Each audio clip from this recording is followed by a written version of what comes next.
এইগুলো হচ্ছে গরুর খাবার খড়, আর এইখানে এইগুলো পটেটো চিপসের বস্তা, সাথে আছে ফিডের বস্তা, এগুলো সব। আসসালামু আলাইকুম। তো আজকে আপনাদেরকে দেখাবো সৌদি আরব গরুর খামারে এখন রানিং কি খাবার দেওয়া হয় এবং 4 জন মিলে প্রায় 1000 খানি গরুকে কিভাবে খাবার দেয়, সম্পূর্ণ বিস্তারিত। সকালবেলা সর্বপ্রথমে আপনার মানে দুইজন দুই সাইড থেকে ঘাস দেওয়ার কাজটা শুরু করে, আর দুইজনে আপনার পটেটো চিপস সর্বপ্রথম ট্রাক্টরের বাকেটে বাইরে কিন্তু ঘুরে ঘুরে পুরো সেটা যত ট্রাঙ্কি আছে সব ট্রাঙ্কিতে দেয়। আপনারা তবে এখানে দেখতে পাচ্ছেন যে কীভাবে ঘাস দিচ্ছে। তো এই দিচ্ছে এই মাথা থেকে, আরেকজন আছে কিন্তু ওই মাথা থেকে আরেকজন ঘাস দিচ্ছে, দুইজন ঘাস দিচ্ছে। এই দুইজন ঘাস দেওয়া শেষ হয়ে গেলে দেখা যাচ্ছে তখন সবাই মিলে আবার একত্রিত হবে, তো সেটাও দেখাবো আপনাদেরকে।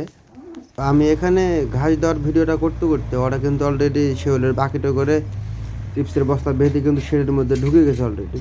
তো ওরা এখন কি করতেছে, দুইজন মিলে প্রতিটা শেড ঘুরে ঘুরে মানে যত ট্রাঙ্কি আছে প্রতিটা ট্রাঙ্কিতে চিপসগুলো দিচ্ছে।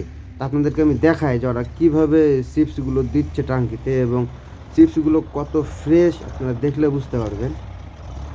এখানে কিন্তু ট্রাঙ্কিতে আগের দিনের দেওয়া পুরাতন কিছু চিপস এবং ফিড মিক্সড পাউডার এগুলো আছে। সর্বপ্রথম আমরা কি করব, এগুলো ফেলে দেবো, কারণ এগুলো যেহেতু গতকালকে, এগুলো রাখলে অবশ্যই খেয়ে নিত, কারণ এখনও ভালো আছে, তারপরও ফেলে দেওয়া হয় বেশিরভাগ ক্ষেত্রে। তো এগুলো ফেলে দেওয়ার পরে দেখা যাচ্ছে নতুন যে চিপসগুলো সেগুলো সর্বপ্রথম দেবো।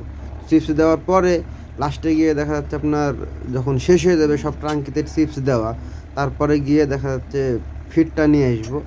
তো সেটা আপনাদেরকে দেখাবো যে কীভাবে সেগুলো বাকেটে ফিড লোড করে ভিতরে নিয়ে আসা হয়। দেখেন চিপসগুলো কত ফ্রেশ। তো আপনারা অনেকে কমেন্ট করেন যে পটেটো চিপস কেন খাওয়ানো হয় গরুকে। এখানে দুইটা কাজ করে, একটা হচ্ছে লবণের যে ঘাটতিটা সেটা পূরণ করে চিপস থেকে, পাশাপাশি ফিডের যে খরচটা সেটা একটু কম হয়। তো আপনারা এই যে ট্রাক্টরটা দেখতে পাচ্ছেন, এই ট্রাক্টর দিয়ে কিন্তু খামারে অনেক কাজ করা হয়, মানে পরিষ্কার করা থেকে শুরু করে যত খাবার দেওয়ার যত যাবতীয় কাজ সবই ট্রাক্টর দিয়ে করা হয়। আপনারা হয়তো শুরুতে দেখলেন যে ট্রাক্টরের বাকেটে পটেটো চিপসের বস্তা বেঁধে কীভাবে প্রতিটা শেডে টাঙ্কিতে দেওয়া হয়েছে। এখন সেম প্রক্রিয়াতে এই যে ফিডের বস্তাগুলো, এই ফিডের বস্তাগুলো আপনার এই বাকেটে লোড করে প্রতিটা শেডে যত ট্রাঙ্কি আছে সব ট্রাঙ্কিতে দেওয়া হবে, এবং ওই চিপসের সঙ্গে মিক্স করা হবে ফিডগুলো। আপনাদেরকে আমি দেখাবো অবশ্য, কিন্তু আজকে এখানে একটা জিনিস মানে নাই, কমতি আছে, এখানে একটা জিনিস মিস আছে, সেটা হচ্ছে আপনার সাইলাইস। মানে এই খামারে সাইলাইসটাও কিন্তু খাবার দেওয়া হয়। তো বেশ কিছুদিন ধরে প্রায় সপ্তাহখানিক ধরে কফিলে সাইলাইস নিয়েও আসতেছে না এবং দেওয়া হচ্ছে শুধুমাত্র পটেটো চিপস এবং ফিড। তো আপনাদেরকে দেখাই যে ফিডটা কীভাবে ঘুরে ঘুরে প্রতিটা শেডে দেওয়া হচ্ছে। তো এখানে দেখেন বাকেট ভর্তি করে কিন্তু ফিডের বস্তা নেওয়া হয়ে গেছে। এখন ঢুকবো শেডের ভিতরে। গাড়ি কিন্তু অলরেডি শেডের ভিতরে ঢুকে গেছে। এখন প্রতিটা ট্রাঙ্কিতে ফিড দেওয়া হবে। তো এখান থেকে শুরু। আর আপনারা হয়তো দেখতে পাচ্ছেন এই যে সামনে 3 জন আর এই যে একজন, 4 জন মিলে কিন্তু টোটাল খাবার দেওয়ার কাজটা করে। আমি দেখাই আপনাদেরকে যে এখানে কীভাবে দিচ্ছে এবং কীভাবে মিক্স হচ্ছে।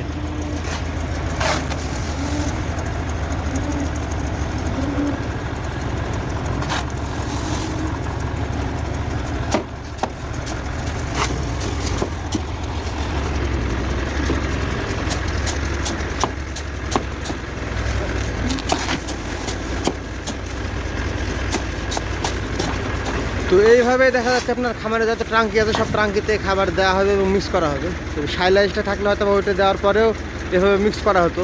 এখন যেহেতু সাইলাইস নাই, তো এই দুইটাই আপাতত খাবার দেওয়া হচ্ছে। যদি সাইলাইস সামনে আসে তো সেটা আপনাদেরকে দেখানোর চেষ্টা করবো ইনশাআল্লাহ। আজকের মতো বিদায় নিচ্ছি। সবাই ভালো থাকবেন, সুস্থ থাকবেন। আল্লাহ হাফেজ।